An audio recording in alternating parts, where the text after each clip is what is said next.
আপনি গ্যাস দিতে না পারেন তা আমাদের প্রতি মাসে মাসে গ্যাস বিলটা নিয়েন না, আমাদের কষ্ট হয়। আপনার যেভাবে লাফায় লাফায় কারেন্টের বিল, গ্যাস বিল, এই বিল সেই বিল বাড়াইতেছেন, এবং লাফায় লাফায় তো আমাদের বেতন বাড়তেছে না। আগে গ্যাস মোটা মোটা পাইপ দিয়া সব ইন্ডিয়াতে পাঠিয়ে দিছে, এখন গ্যাস কোথায় যায়? আগে যদি গ্যাস চলে যায় থাকে তা আমরা গ্যাস পাইতাম, আমরা টিপ টিপ করে আসতো, তাই এখন গ্যাস কোথায় যায়? ভাই গ্যাস সংকট তো আজকে মাসের পর মাস, মাসের পর মাস, কিন্তু আজকে 15 দিন ধরে গ্যাসের চুলাই চলে না। ওই কারেন্টের চুলা কিনা দিছি, ওই কারেন্টের চুলার ভিতরে পাকাইতেছে, আর আপনার কারেন্টের দাম বাড়াই দিচ্ছে। আগে 1000 টাকা ঢুকাইতাম, এখন 2000 টাকা ঢুকাইলে কাবার হয় না। তাই আপনারা যদি এইরকম করেন তা আমরা কোথায় যাবো? আমরা কার কাছে বলবো আমাদের দুঃখের কথা? আসলে বাংলাদেশে হয়েছে মগের মূল্য, যেই আসে সেই খায়। এমন দেখলাম না যে কেউ খাইতেছে না। আচ্ছা, আমি ভাবলাম যে আগে গ্যাস মোটা মোটা পাইপ দিয়া সব ইন্ডিয়াতে পাঠিয়ে দিছে, এখন গ্যাস কোথায় যায়? আগে যদি গ্যাস চলে যায় থাকে তা আমরা গ্যাস পাইতাম, আমরা টিপ টিপ করে আসতো, তাই এখন গ্যাস কোথায় যায়? আপনার কাছে আমাদের অনুরোধ, আপনি গ্যাস দিতে না পারেন তা আমাদের প্রতি মাসে মাসে গ্যাস বিলটা নিয়েন না, আমাদের কষ্ট হয়। আপনার যেভাবে লাফায় লাফায় কারেন্টের বিল, গ্যাস বিল, এই বিল সেই বিল বাড়াইতেছেন, এবং লাফায় লাফায় তো আমাদের বেতন বাড়তেছে না। মালিকের বেতন বাড়ানোর কথা বললে কয় চলে যাও, বেতন বাড়াইবো না। আমাদের দুঃখের কথা কে শুনবে ভাই? এই হাসিনার মতন আর অল্প কয়দিন, এই হাসিনার মতন বলান লাগবো। দেশ কেউ বাবার না, দেশ জনগণের, রাষ্ট্র জনগণের। আমলিক আমলে তো এত অত্যাচার ছিল না, এক সরিয়াচার খেতে তো আরেক সরিয়াচার আইছে। আমলিক সরকার আমলে এত নির্যাতন হয় নাই, বিএনপি সরকার এত নির্যাতন হইতেছে। পুলিশ মারিয়া টাঙ্গায় তুইছে, আনসার কি এরকম কথাও বলে যেটা ভাষা প্রকাশে নয়। এখন গরিবের ঘর ধর্ম নিজন কর্ম করিয়া ভাত খাইতে হয়, আর মনে করেন মানে মার খাইতে হয়, হাসপাতাল দিয়ে ভর্তি হইতে হয়, এই বন্তি শেষ। এছাড়া আর কিছু করার নাই। আঞ্চলিক মহাসড়ক আর হাইওয়েতে সিএনজি চলতে পারে না এবং চলতে পারবো না। আমরা 3 জন আর 5 জন মানি না। এটা তো তেলের দাম 200 টাকা করে লিটার করতে বলেন, আমাদের উন্নয়ন আরো হবে। সাধারণ জনগণের যতই যাবে যাক, তাদের বাপের সম্পত্তি আছে দেবে, আর যারা ক্ষমতায় থাকে তারা তো এই দেশ থেকে নিয়ে যাওয়ার জন্য আসে, তাদেরকে নিতে দেন, তাদেরকে শান্তি থাকতে দেন। তারা যেন ভবিষ্যতে যেন আরো উন্নত হতে পারে, আমাদের দেশের সাধারণ জনগণ যেন আরো একটু পিছনে যেতে পারে, সেই জন্য তাদের জন্য দেশের জনগণের পক্ষ থেকে তাদেরকে আরো আন্তরিক ভালোবাসা, শুভেচ্ছা। দাবি কি করবো? দাবি দিয়ে কি বলবে? আপনি যে দাবি বলতেছেন আমাকে, আপনি নিজেকে নিজে প্রশ্ন করেন, দাবি যত করে জনগণের যার দাবি, কোন দাবিটা তারা পূরণ করবে? করবে না। অতএব যেহেতু দাবি পূরণ করবে না, সে তো বলে লাভ নাই। আপনি যদি বলেন একে প্রধানমন্ত্রী তার একা দেশ চালায় না, প্রধানমন্ত্রীর আশেপাশে আছে, সচিবরা আছে, অর্থ সচিবরা আছে, সবাই মিলিত দেশ চালায়। তা সবাই সুস্থ হতে হবে ভাই। শিক্ষিত হলে শিক্ষিত হওয়া যায় না, সর্বপ্রথম শিক্ষিত হতে হবে নিজের মস্তিষ্ক, নিজের বিবেককে। এই দুইটা জায়গা থেকে যদি এরা সুস্থ হয়, আমরা সাধারণ জনগণের সমস্যা হবে না। এই দুইটা জায়গা থেকে সুস্থ হতে বলেন। আর ভাই আপনাকে বললাম কি, সমস্যা নাই তো দাম বৃদ্ধি করলে। অতীতের প্রধানমন্ত্রী, অতীতের মন্ত্রীরা, অতীতের সচিবরা মেরে মেরে দেশ থেকে বাইরে গেছে, এরাও যাবে। আমরা সাধারণ জনগণ তো সমস্যা নাই। হ্যাঁ, অভ্যস্ত না, আমাদেরকে অভ্যস্ত হতে হচ্ছে। আগে যেখানে আমার 5,000-7,000 টাকা দিয়ে আমার সংসার চলতো, 10,000 টাকা দিয়ে সংসার চলতো, সেখানে আমার এখন 20,000 টাকা ইনকাম করলে আমার সংসার চলবে না।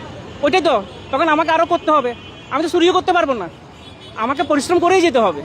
তো তাই আমরা সাধারণ জনগণ হলো পরিশ্রমী, আর ওনারা হচ্ছেন পরিশ্রমী না, তাই ওনারা রাজনীতি করবে, শিক্ষিত মানুষ শিক্ষিত চাকরি করবে, সরকারি চাকরি করবে, এরা টাকা নিয়ে নিয়ে দেশে বাইরে যাবে। আমরা মরতে রাজি আছি, কিন্তু আমাদের হক আমরা ছাড়তে রাজি নাই, কোনোভাবে ছাড়তে রাজি না। আমরা ছাড়বো না, তো গেলে মরে যাবো রোডে। আমরা চলে যাবো, কি বাঁচবো? আমরা ছেলে মেয়ে বাঁচবে, আমি কি করবো? আমরা রোডে মরে যাবো, আমরা হাতের যে হয়ে থাকবো, আমরা দলি যাবো, আমরা মরে যাবো। আমি মুচ্ছা আছি, আমি কি শুয়ে থাকবো? আমি এই 32 বছর বয়সে কোনোদিন দেখি নাই যে এই আমাদের রানী রাসমণির ঘাটে কি বিভিন্ন কিছুর উপরে কি চাঁদা চাইতে। আমাদেরকে বলছে যে আমাদের এক প্রধানমন্ত্রী তারেক জিয়া রহমান আমাদেরকে বলছে যে নিরাপত্তা দিবে, এবং সে দিবে। আমরা চাই না এখানে সবাই জোরজুলুমি করে আমাদের থেকে মাছগুলো নিয়ে ফেলে। এখন আমাদেরকে বলতেছে তোমরা যদি গতি করে যদি থাকতে হয় তাহলে তোমরা চাঁদা দিতে হবে। আমরা এখানে দীর্ঘদিন ব্যবসা করতেছি, আজকে আমার আগে আমার বাবা করছে, এখন আমি করতেছি। এতদিন ধরে কোনোদিন চাঁদাবাজ কোনো কিছু হয় নাই। আজকে 2 বছর ধরে আমাদের উপরে যে মিথ্যাচার জুলুম চলতেছে, এগুলো আমরা মানতে পারতেছি না, যার কারণে আমরা রোডে নামে গেছি। আমাদেরকে আর কিছু কারণ আমাদেরকে বিষের বোতল আনি দিতে বলেন, সরকারকে আমাদের বিষের বোতল আনি দিতে বলেন, আমরা মরে যাবো। আমাদের হকের জন্য মরে যাবো। আমরা মরতে রাজি আছি, কিন্তু আমাদের হক আমরা ছাড়তে রাজি নাই, কোনোভাবে ছাড়তে রাজি না। আমরা ছাড়বো না, তো গেলে মরে যাবো রোডে। আমাদের এই চাঁদাবাজের বিরুদ্ধে আমরা মরে যাবো। কাউকে এক টাকা আমরা চাঁদা দিব না, কাউকে দিব না চাঁদা। দরকার হলে বিষ খাই মরে যাবো, তারপরে আমরা চাঁদা দিব না। চাঁদাবাজের থেকে আমরা দূরে থাকবো। সবাই আমরা একসাথে হয়েছি, আসুক চাঁদাবাজ আজকে আসতে বলেন। আমরা কাউকে 1 টাকা চাঁদা দিব না, যেই হোক কাউকে 1 টাকা চাঁদা দিব না। পানির উপর চাঁদা, মাছের উপর চাঁদা, গদির উপর চাঁদা, সব বন্ধ, সবকিছু বন্ধ। বোর্ডের উপর চাঁদা কি আমরা এত বছর ব্যবসা করি নাই? ব্যবসা এতদিন করি নাই, এখন কি হয়ে গেছে ব্যবসার দিন পাল্টাইছে তাই বলে কি সরকার বলেছে তাই বলে কি চাঁদাবাজ বেরিয়ে গেছে? এটা কি কোনো কথা? আমি আপনাদেরকে বলতেছি এই কথাগুলা সবার উপরে তুলে ধরবেন, পুরো বিশ্বের উপরে তুলে ধরবেন, সবাই যেন দেখে এই ঘাটনার উপর যেন সরকার যেন চোখ দেয়। প্রত্যেক পানির আমরা আগে পানির দাম কিনতাম 35 টাকা, এখন 40 টাকা কিনতেছি। এখন যখন কিনতে যাচ্ছি ওটা যাচ্ছে 50 টাকা করে। তো যে বেচতেছে সে 50 টাকা বিক্রি করতেছে। প্রভাবটা হচ্ছে কার উপরে? জেলের উপরে, আমাদের জেলের উপরে। জেলে যদি 50 টাকা দিয়ে পানি কিনে ওই জেলেগুলো কি এই ঘাটে আসবে? আমরা ব্যবসা করতে পারবো? ঘাট আরো ওইদিকে আরো 2টা আছে, ওগুলো কোনোদিন আসবে? জীবনেও আসবে না। প্লাস একটা বড় বাঘ কিনতাম 200 টাকা 250 টাকা, ওগুলো কিন্তু 450 টাকা বাদ দিতে ওই 50 টাকা চাঁদাবাজকে দিতে হবে। কেন আমরা এই ব্যবসা করবো? কেন এই জেলে এখানে থাকবে? কোনোদিন থাকবে জেলে? গদিপতি চাঁদা চাইতেছে, জায়গায় প্রতি জায়গা চাইতেছে, দোকানদার বাদামালা সব থেকে চাঁদা চাইতেছে। সেগুলো কিনে আমরা বাঁচবো? আমরা মরে যাবো। আমাদেরকে বিষ আনি দিতে বলে আমরা বিষ খাবো? থাকবো না। আমরা বিষ খেতে রাজি আছি, কিন্তু আমাদের হক আমরা ছাড়বো না। এক বিন্দু রক্ত আমাদের হক আমরা ছাড়বো না। আমরা জলদাস, আমরা বাপ দাদা ভবিষ্যতে জলদাস। আমরা মাছ মারি ভাত খাই, মাছের উপর আমাদের নির্ভর। ছেলে মেয়ে লেখাপড়া করতে মাছের উপর নির্ভর করি। এখন আপাতত আমাদের উপর 40 বছর 50 বছর কোনো চাঁদা নাদা হয় নাই। এখন আমরা জেলেরা মাছ মারি সাগরে মাছ মারি, আমাদের কোনো ব্যবসা নাই, আমাদের কোনো বাণিজ্য কোনো চাকরি নেই। আমরা সুদা জলদাস মাছ মারি ভাত খাই। আমাদের উপর এই বছর থেকে বড় বড় চাঁদা চাইতেছে, ইলিশ মাছের উপর চাঁদা চাইতেছে, হকসিদের উপর চাঁদা, মাছের চাঁদা চাই, বড় বড় চাঁদা। সিলিন্ডার গ্যাস আমরা গ্যাস জ্বালাই, গ্যাস জ্বালাই একটা বাসের জন্য, ওগুলো চাঁদা চাইতেছে। আমরা জীবনও এটা দিয়ে নেই। আমার বাপদাদা 14 পর্যন্ত আমরা এটা আমরা জলদাস, আমরা মূলত জলবাবুল জলদাস আমার নাম জলদাস। আমরা জেলে, প্রকৃত জেল আমরা, কথা বুঝছেন? এখন আমাদের উপর চাঁদা শুরু হয়েছে। এখন আমরা তো বড় বড় টাকা চাঁদা দাও, 50 টাকা বেশি দাও, অক্সিজেনের উপর 20 টাকা বেশি দাও, তেল 1 লিটার প্রতি 3 টাকা বেশি দিতে হবে, 1 লিটার তেলের উপর 3 টাকা বেশি দিতে হবে। আমরা জলদাস আমরা কি বাঁচবো? আমরা ছেলে মেয়ে বাঁচবে? আমরা কি করবো? আমরা রোডে মরে যাবো, আমরা হাতের যে হতে থাকবো, আমরা দলি যাক, আমরা মরে যাবো। আমি মুচ্ছা আছি, আমি কি শুয়ে থাকবো? আমার কথা সোজা, আমার ছেলে মেয়ে আসছে, আমার ছেলে আসছে, আমার মেয়ে আসছে, আমার বউ আসছে, আমরা সবাই কেন ঘুরতে যাবো? আমি না, আমরা জেলে ঘুরছি সবাই, আমরা সবাই জেলে ঘুরছি, আমরা মরে যাবো এখানে। আমরা মরতে বাধ্য, চাঁদা দিব না, আমরা চাঁদা আমরা যাবো না, আমরা মরে যাবো। আমরা এখানে শুয়ে যাবো, এখন আমরা রাস্তার উপর শুয়ে যাবো, আমরা এখন শুয়ে যাবো। আমরা ছেলে মেয়ে সব আমরা এটির উপর নির্ভর। এটা আমরা ব্যবসা করে ভাত খাই, এটির উপর কেন চাঁদা হবে? এটা আমরা মানবো না, আমরা দিব না চাঁদা। আমাদের কথা, আমার বক্তব্য এটা। আমারও চাওয়া চাঁদা থাকতে পারবে না, কোনো চাঁদাবাজি হবে না এখানে। 1 টাকা হওয়া দাও, আমরা চাঁদা দিব না। আমরা ব্যবসা করতেছি, ব্যবসায়ী যাবো, আমাদের ব্যবসায় লাইসেন্স আছে। আমি সরকারের গভর্নমেন্টের লাইসেন্স আছে, আমার লাইসেন্স আছে। আমি আজকে 30 হইতে 32 বছর এই রানী রাসমণি ঘাটে জেলেদের সাথে ব্যবসায়ী নিযুক্ত, জেলেদের সাথে কি ব্যবসায়ী নিযুক্ত। আমি এই 32 বছর বয়সে কোনোদিন দেখি নাই যে এই আমাদের রানী রাসমণির ঘাটে কি বিভিন্ন কিছুর উপরে কি চাঁদা চাইতে। হ্যাঁ, এইখানে গত 1432 সনের একটা কি ইজারার সিটি কর্পোরেশনের ইজারার লিস্ট আনে আমাদেরকে দেখাইছে যে এরা কি হাঁস কালেকশন নামের একটা কি এই কপি আনছে আমাদেরকে দেখাইছে। এদেরকে নাকি আমাদের পানি, বরফ, তেল, চায়ের দোকান থেকে, তারপরে এই মাছের থেকে মুদির দোকান থেকে মাছ যে কিনবে এবং যে বিক্রি করবে দুজন থেকে নাকি চাঁদা দিতে হবে এদেরকে। হ্যাঁ, তারপরে এইখানে বিভিন্ন সাইডে, দক্ষিণ সাইডে, উত্তর সাইডে অনেক ঘাট আছে আমাদের। এই ঘাটের মধ্যে বিগত দিনে আমি 32 বছর বয়সে আমি কোনোদিন দেখি নাই যে কারো থেকে চাঁদা দিতে এবং সিটি কর্পোরেশন ইজারা দিতে। আমার বয়সে আমি দেখি নাই। এরা মাছের ঘের পর্যন্ত কি বাঁচতেছে না, মাছের ঘের থেকে নাকি এদেরকে চাঁদা দিতে হবে। আমি আমাদের এই মাননীয় মেয়র মহোদয়কে বিশেষভাবে আকুতি জানাচ্ছি এবং মেয়নতি করতেছি এই হাঁস কালেকশন নামের এই ইয়াটা যেন কি তুলে নেই। আর আমাদের প্রাণপ্রিয় অর্থমন্ত্রী, আমাদেরকে 10 আসনের এই সাইদাল নোমান ভাই, মাননীয় প্রধানমন্ত্রীকে আমি কি আকুতি জানাচ্ছি যে আমরা এই হিন্দু, মুসলিম, বৌদ্ধ, খ্রিস্টান 10 নম্বর ওয়ার্ড, 11 নম্বর ওয়ার্ড, তারপরে 26 নম্বর ওয়ার্ড, 37 নম্বর ওয়ার্ড, 12 নম্বর ওয়ার্ড, সব প্রকারের লোক এইখানে কি ব্যবসার মধ্যে জড়িত আছে। হ্যাঁ, আমি মাননীয় এই মেয়র মহোদয়কে বিশেষভাবে অনুরোধ করতেছি যে এই হাঁস কালেকশন নামের যে লিস্টটাতে দেওয়া হয়েছে ওইটা উইথড্র করে অতি সত্ত্বই আমাদের ঘাটটা উন্মুক্ত করে দেওয়ার জন্য আমরা চাইতেছি। আমাদের এখানে বাপ দাদার গুটে ছোট থেকে দেখতেছি আমাদের বাপুরা সবাই এখানে ব্যবসা করে, দায়ের কর্য ঋণ করে ব্যবসা করে। এই ব্যবসাতে চাঁদা ব্যবসা করে সবাই মাছ ফেলে দেয়, মাছ জাল ফুড়ে দেয়, জুলামি করে। আমরা চাই না এরকম বাংলাদেশ। আমাদেরকে বলছে যে আমাদের এখন প্রধানমন্ত্রী তারেক জিয়া রহমান আমাদেরকে বলছে যে নিরাপত্তা দিবে এবং সে দিবে, বলছে দিবে। আমরা চাই না এখানে সবাই জোর জুলুমি করে আমাদের থেকে মাছগুলো নিয়ে ফেলে। আমরা অনেক কষ্ট করে দাঁড় কষ্ট করে জালসন বুয়াই, তখন ওরা যখন জালসনগুলো পুড়ে ফেলে, মাছ নিয়ে ফেলে, টাকা নিয়ে উদ্ধার করে, আর আমাদের হাজবেন্ডকে, আমাদের বাবা মাকে সবাইকে মারে, তাহলে আমরা কি করে চলতে পারবো? আমরা চাই না, আমরা চাই বাংলাদেশ যে সৌন্দর্য হয়, আমরা যেন বাংলাদেশ নিয়ে গর্বিত থাকি। আমাদের প্রধানমন্ত্রীর কাছে আমাদের এটা আর্য করতেছি, মিনতি করতেছি, আমাদের যেন কেউ যেন আমাদেরকে অত্যাচার করতে না পারে, জুলুমি করতে না পারে। আমরা এটুকুতে চাই। আমরা কত বছর ঋণ করে কিস্তি নিই, দাঁড় করে নিই, দাঁতন করে নিই, আমরা এই মাছগুলো নিতে ব্যবসা বাণিজ্য করতে পারি না। এই ব্যবসাগুলো সবাই মাছ চাল পুড়ে দেয়, মাছ ফেলে দেয় টাকার জন্য, সুতা নিতে পারে না, তেলের দিকে তেল সব দাম বেড়ে দেয়। আমরা এগুলো দিয়ে কেন্দ্র করবো। আমরা চাই আমাদের প্রধানমন্ত্রীর কাছে চাই আমাদের এখানে যেন চাঁদাবাজি যেন না হয়। আমরা দুর্পথে বাংলাদেশ চাই, নিরাপত্তা বাংলাদেশ চাই, আমার কাছে আছে তো সুন্দর বাংলাদেশ চাই। দেখেন, আমরা আজকে 20 থেকে 25 বছর এই গাড়ে থাকি। আমরা 30 থেকে 35 জন হিজড়া, আমরা 5 জন গাড়ি আসি, আর কেউ আসে না। আমরা এই গদিঘরে আইসা আমরা মানুষ থেকে মাছ নিয়া, এই গদিঘর থেকে আমরা বৈশা এই জাল্লার থেকে মাছ নিয়ে আমরা নিজেরা খাই, অসহায়দেরকে পালি। আমরা এখন আমাদেরকে বলতেছি তোমরা যদি গদিঘরে যদি থাকতে হয় তাহলে তোমরা চাঁদা দিতে হবে। তা আমরা চাঁদা দিলে অসহায় কিভাবে পালবো, আর আমরা কিভাবে খাবো, আমরা কিভাবে বাঁচবো? বুঝছেন, আমরা এই গদিঘরে আজকে এত বছর আমরা তাইকে অসহায়দেরকেও পালি, আমরাও খাই। বুঝছেন, তারা আমাদেরকে নিয়ে থাকে গদিঘরে। এখন আমরা কিভাবে অসহায়দেরকেও পালবো, আমরা কিভাবে খাবো? এই গদিঘরে যদি চাঁদা দিতে হয়, এখন আমাদেরকে ডাইরেক্ট বলতেছে তোমরা যেখানে যাবা যাও, চাঁদা দিতে হবে। তাহলে আমরা চাঁদা দিয়ে থাকবো না, চাঁদার জন্য আসলে আমরা হাত ভাঙ্গা দিব। এই হলো আমার বক্তব্য। এই হাসিনার মতন আর অল্প কয়দিন এই হাসিনার মতন বলান লাগবো।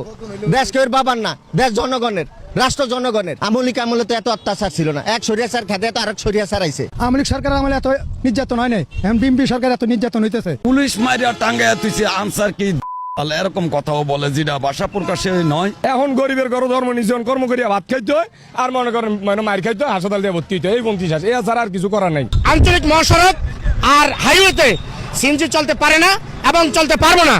আমরা 3 জন আর 5 জন মানি না। এটা তো মালিক সমিতি যদি আমার 3 জন টানতো, মালিক সমিতির কাগজ আছে 32 সিট, মালিক সমিতি 32 সিট করুক।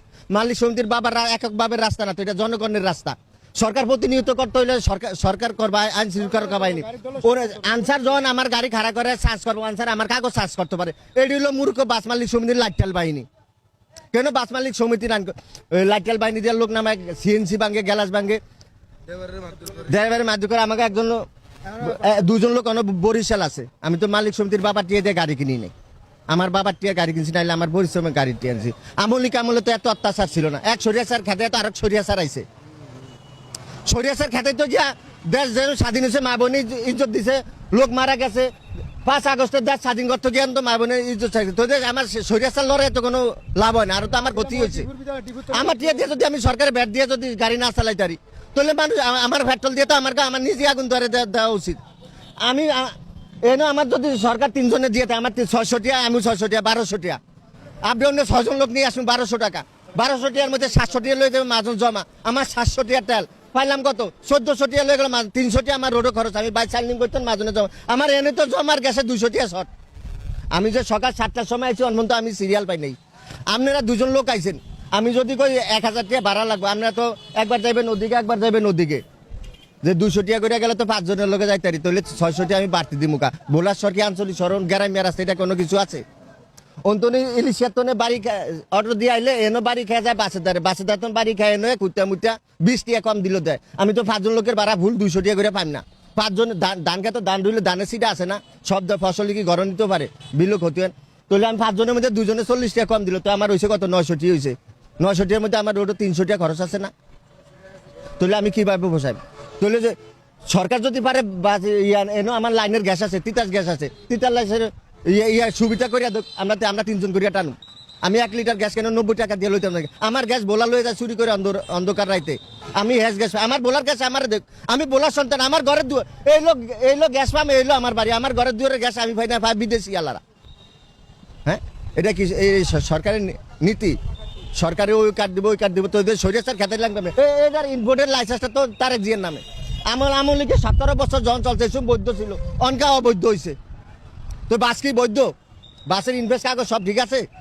এটা হলো 32 সিট, এটা হলো করছে 52 সিট, করছে 60 সিট। এটা ইঞ্জিন কভার লয়, ছাদও লয়, ওভারলোড ভিতরে খাড়া হলো 50 জন, এটা লয় কেমনে? আমার যদি আমার 3 জন টান ধরলে 32 সিট করুক, আমিও 3 জন করে চালুক। গ্যাস 400 টাকা লিটার হোক, এটা 32 সিট করুক। সিট না করার মন তো এটা সিট না করার মতো আমাকে 5 জন করে চলবো, দরকার রাস্তায় জীবন দিয়ে দিন। আমাকে একবার যুদ্ধের সময় ক্ষয়ক্ষতি হচ্ছে, আপনারা দেখছেন না, কোনো কে কিছু দিচ্ছে তো কি সিস্টেম বন্ধ করতে হচ্ছে। যেটা চালু হয়েছে এটার বাংলাদেশ আর বন্ধ হইব না। এটা হাইরোড ওই তুললে আমাকে বাইপাস করে দিতে হবে সরকার। এত মানুষ মানুষ শুধু নাই, এরা মনে করেন যে এই হাসিনার মতন আর অল্প কয়দিন এই হাসিনার মতন বলান লাগবো। দেশ কেউ বাবার না, দেশ জনগণের, রাষ্ট্র জনগণের। পুলিশ মারিয়া টাঙ্গায় তুইছে আনসার কি এরকম কথাও বলে যেটা ভাষা প্রকাশে নয়। তাদেরকে সিগন্যাল দিলে তারা আমাদের গার পরে উঠে দেয়। তাদের কাগজের ধরা আছে 3 জন, ডিসি সাহেব বলছে ড্রাইভার সহকারে 4 জন। আমরা তাদেরকে মনে করেন যে 3 জন নিতে বললে তারা আমাদেরকে মনে করে পরিকল্পনাভাবে হামলার দিকে আসে, এবং তাদের মনে করে যে 2 গাড়ি 3 গাড়ি ড্রাইভার একসাথে হয়েছে আমাদের গার পরে মনে করেন যে বিভিন্ন ধরনের লাঠি ছোড়া সার্চ করতে আসে। তখন আমরা কিসে দাঁড়াইলে এই বাস মালিক সমিতির শ্রমিক সংগঠনের এখানে বোরাকে ড্রাইভাররা আমাদেরকে মনে করেন যে সরাইয়া দিলে তার যার যার পথে তারা জায়গা। কিছুক্ষণ পরেই তারা একটা অবগতি করে, 999-এ ফোন দিয়ে বলে যে তাদেরকে গাড়ি ছিনতাই করতেছে, রাস্তায় লুটপাট করতেছে। আসলে কিন্তু এই জিনিসটা না। আমরা এইভাবে দীর্ঘদিন রয়েছি, এভাবে থাকতেছি, কিন্তু তারা কোনো আদেশই পালন করতেছে না। এরা বলে যে ডিসিকে এসপিকে আমরা এখানে মামলা দিলে সার্জেন্ট দিবে, আপনারা কেন দাঁড়াইছেন? আঞ্চলিক মহাসড়ক আর হাইওয়েতে সিএনজি চলতে পারে না এবং চলতে পারবো না। আমরা 3 জন আর 5 জন মানি না। যে রোড এই রোড দেওয়া হোক, সিনুস্তা করে রোড দেওয়া হোক, এর বাইরে আমরা কিছু মানি না। এরা কিছু মানলে আপনারা যদি বইতে দেয় তো শোয়ার জায়গা দিতে হয়। শোয়ার জায়গা দিলে পুরাই উঠে দিব আমারে। কারণ এই লক্ষণ চলতে আছে। আমরা একটা স্লোগান দিতাম যে নৌকা গেল নদীতে, ধান যাবে গদিতে। এখন অগর সিএনজি কোথায় যাইবো, ওরাই পথ খুঁজে নিব, ওরাই বাচ্চা দেন, অগরে পথ দেখান। ওরা ভুল পথে আছে, ওরা হয়তো ভুল পথে থাকে আমাগুলোকে একটা হিসিং করে, ওরা পায়ে পাড়া দিয়ে আমাগুলোকে একটা মাইর করবো, একটা জর্গা করবো, আমাকে গাড়ি ভাঙচুর করবো, আমাকে গাড়িতে আগুন সংযোগ করবো। এইভাবে ওরা একটা পাই তারা লইছে বর্তমানে। এরা মানে পাও পাড়া দিয়ে একটা জর্গা করতে চায়। আমরা জর্গা করতে চাই না। আমরা বাস মালিক সমিতির ঐতিহ্য 100 বছরের বাস মালিক সমিতি। আমরা চাই যে জনসাধারণ যেভাবে সুন্দর সেবা পাইছে এইভাবে সুন্দর সেবামূলক আমরা কাজ করে যাই। ভাই, আওয়ামী লীগ সরকার আমলে এত নির্যাতন হয় নাই, এখন বিএনপি সরকার এত নির্যাতন হইতেছে। কেন নির্যাতন হইতেছে? মানুষ কই যাবে, না খেয়ে মরবো? এটা বলতেছে, আমরা প্রতিবাদ জানাতেছি সরকারের কাছে, সরকার তো কোনো প্রতিবাদ করে নাই। 5 আগস্টে তো শুরু হয়ে গেল মানে মারামারি, কাটাকাটি, ভাঙাচুরা। কি ব্যাপারটা কি? তারা আমাকে ভাত খাইতে দিব? আমাকে 3টা 4টা লাইসেন্স করো না আমাকে গাড়ির পকেটে, তাহলে আমরা কি ধরে ভাত খামো?